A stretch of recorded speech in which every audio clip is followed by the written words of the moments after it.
Have you ever wondered why you struggle to get or stay motivated? In this video, which I've been trying to get my arse into gear to do for literal weeks, we talk about what makes us motivated and how to increase and maintain motivation. Finally.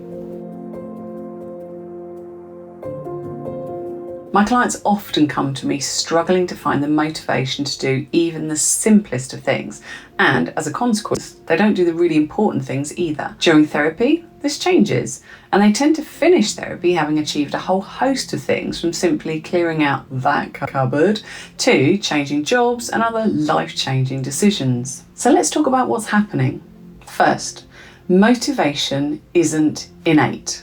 So you aren't going to be a fully motivated individual, whatever happens. But you might find it easier to motivate yourself than other people do.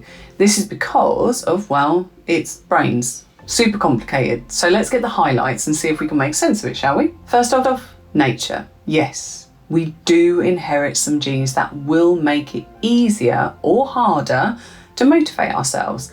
Up to around 40% if you take the data from a study of twins in 2015. So this doesn't let us off the hook though, because that's not all of it. Environment also plays a big role. So nurture, what was it like growing up? How is it now? Again, it's not all of it, but both of these factors will play a role in how easy you find it to motivate yourself.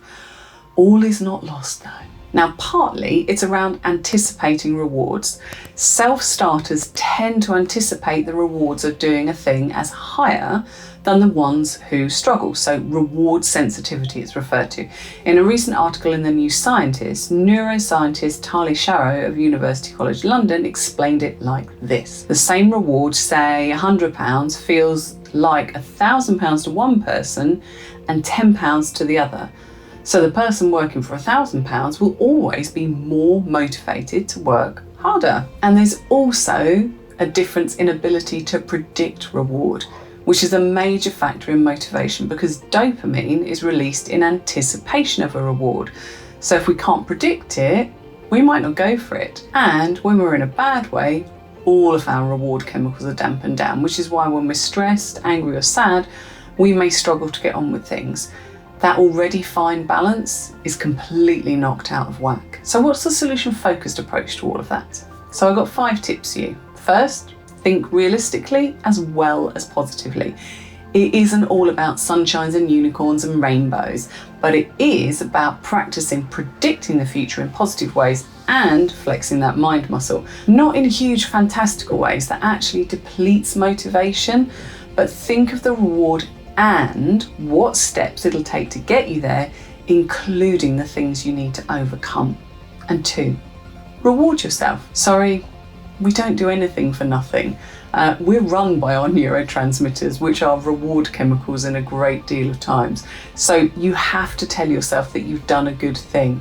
At that point, your reward pathway is activated and zip, nice little buzz of chemicals. Keep that up and it becomes a reward loop and a habit. Tip number 3, you need to positively forecast the future. Connect today to a positive future where things go well. In solution-focused terms, we do this in therapy every single week by thinking about what it will be like when things are improved just a little bit, and we imagine it like a miracle that could happen tomorrow. We know it isn't a miracle, and we do bring it back to reality, but the brain has already got attached to it, and so bingo, motivation has increased. 4, reduce the negativity in your life. In our world, that means limiting the amount of negative thoughts, interactions, environments, activities, and even people you have in life. And that might take a little bit of practice. And 5, lastly, go to bed. Every tip list I'm ever going to share will include go to bed and prioritize sleep. Why?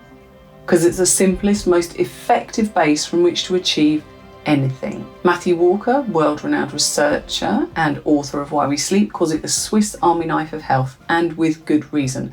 I'm not going to go into that here, but you can look that up for yourself. If you're not sleeping well, this is your number one priority to fix because it's a game changer. Yes, a game changer. And if you need help with that, well, you know where I am. Anyway, Thanks for watching, and remember, to see more videos like this or get my latest guided relaxations, visualisations and hypnosis meditations, just hit subscribe and get reminders, and I'll see you soon, probably, as long as I can get motivated, right?